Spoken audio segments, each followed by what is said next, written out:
First, let's talk about the Freesea 1.4 gallon Betta Aquarium.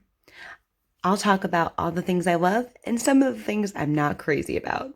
Let's get into it.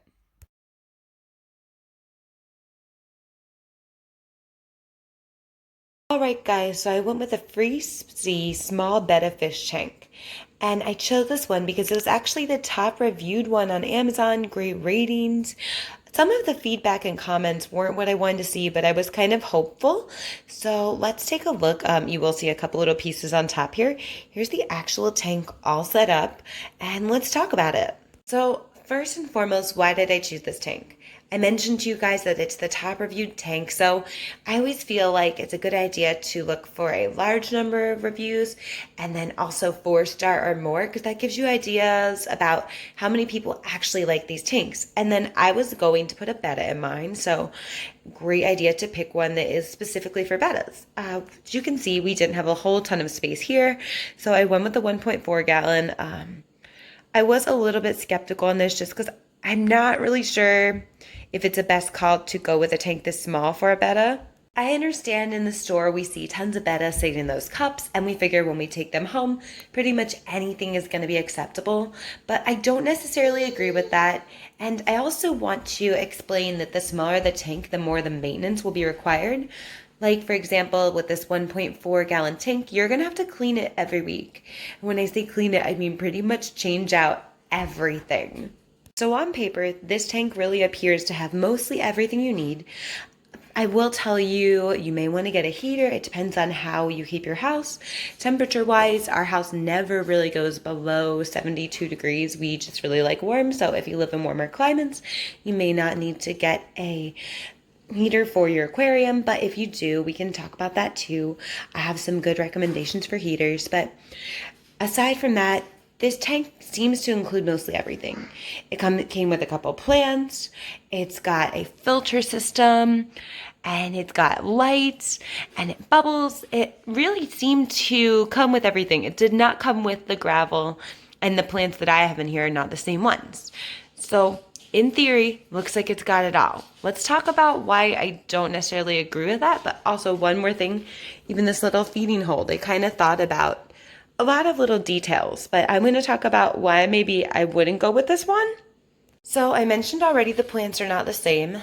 That is because they don't have any weights. You can see this one right here has a weight, and that means it has something you can actually shove into that gravel and it's going to hold it down when the fish get in there. So initially I put their plants in there because they did look pretty real and nice, but they floated straight to the top.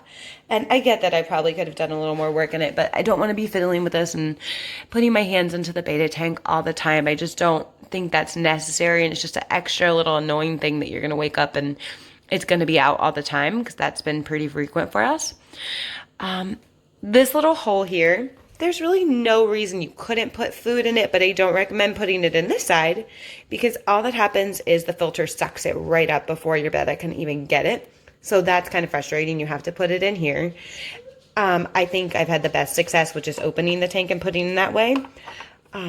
These little hinges on top here, they are supposed to fit in here and in here, and it slides in, but they just pop off and then they get lost underneath, so you actually think you've lost them.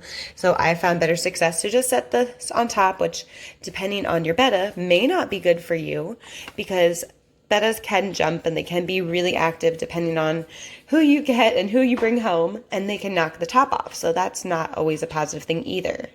Setup wasn't incredibly hard, but the directions weren't super clear either. This little black part here, a big black part here actually, you slide that in. It went in pretty easily. The filter goes in the back. You do have to make sure the cords are not attached. So you have to make sure you feed it through, or else it could go into the water, and then I would assume it probably wouldn't work so well. I don't love this filtration system. It doesn't have replaceable cartridges. And I think that you're going to end up cleaning that sponge a lot, or maybe even having to cut a sponge. So I just think it's probably not the best system for cleanliness and keeping your tank nice. So I don't love that. My least favorite thing about this tank is the filter. So we ended up having to put the rocks kind of slanted upwards to the right side because there's a bottom filter there, and it literally sucked my Betta's tail fins in there and kind of made it so it couldn't go anywhere else, and it was really frustrating for him and pretty dangerous. We had to shut the filter off and get more gravel so that we could make sure that he was safe in here. The top filter, we've been kind of filling it underneath because it will do the same thing and just kind of suck him up there. So my frustration here is, so because of that, it is a small tank. That top part there, he doesn't like to swim there. It's a lot on the filter again, and he really just has nowhere to go that he can feel safe and not feel like he's gonna get sucked in here or have too much water. It makes it really hard for him to swim around. Very rarely have I seen him go across the center. It's just, I think he's not very comfortable moving around in here, and with the limited space, that's definitely not an environment you want to create. It's gonna make him stressed out, make his metabolism slower, make him move less, and long term it's going to limit his lifespan. I do want to point out with this tank too, you can just see how hazy the water is after only a couple days of him being in here. I just think with the limited space, I will say we did not rinse off our gravel as well as we should have, but it still shouldn't be this hazy in here. I just don't think the filtration's so wonderful. You can even see up top right in here, there are all sorts of water spots and just everything on this tank. I'm just not really impressed with the cleaning system in general and the space for the Betta. Check out my review of the Tetra Color Fusion 3-gallon aquarium and see why I think this is a much better option for your Betta. Let me know what you think down in the comments below. Don't forget to subscribe.